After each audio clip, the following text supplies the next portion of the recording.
দক্ষিণাঞ্চলের উপকূলীয় জেলা বরগুনায় তীব্র শীতে সীমাহীন কষ্টে পড়া রাস্তায় রাস্তায় জীবন কাটানো পাগল ভারসাম্যহীন প্রতিবন্ধী গরিব ও অসহায় খুঁজে খুঁজে বের করে শীতবস্ত্র বিতরণ করছে উপকূলীয় সূর্য সামাজিক সংস্থা উচ্ছ্বাস।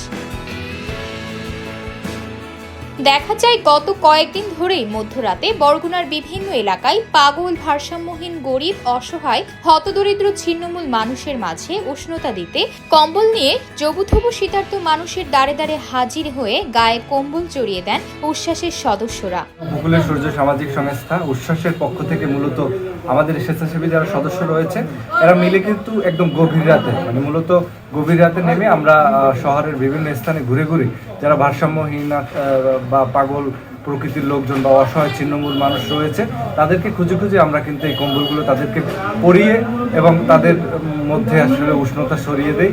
যেহেতু এই প্রচণ্ড শীতে এই শীতের তীব্রতা তারা আসলে সহ্য করতে পারছে না, আমরা এটা দেখে মূলত এই উচ্ছ্বাসের সদস্যরা ঘরে থাকতে পারিনি, এজন্য আমরা ছুটে এসেছি। আমরা এই যে কম্বলগুলো দিচ্ছি যারা মানসিক ভারসাম্যহীন তাদেরকে, দেখা গেছে যে যারা পথচারী আছে তাদেরকে অন্য কেউ সহায়তা করতেছে, কিন্তু যারা মানসিক ভারসাম্যহীন তাদের পাশে কেউ দাঁড়াচ্ছে না।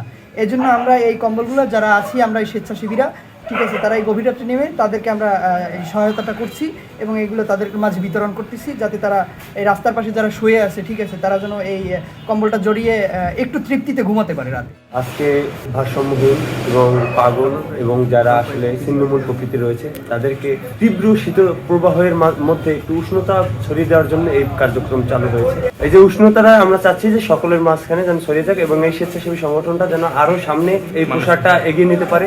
এভাবে কম্বল বিতরণের মাধ্যমে কম্বল পেয়ে অনেক অসহায় ও হতদরিদ্র শীতার্ত মানুষগুলোর মুখে ফুটেছে প্রাপ্তির হাসি। মোর পরমানে পান নাই, মই যে পাইছে এই তো মোর লাখ লাখ শুকর আল্লাহর কাছে। দোয়া করেন সবাই রে। তোমরা তো মোর পরলা পান নাই।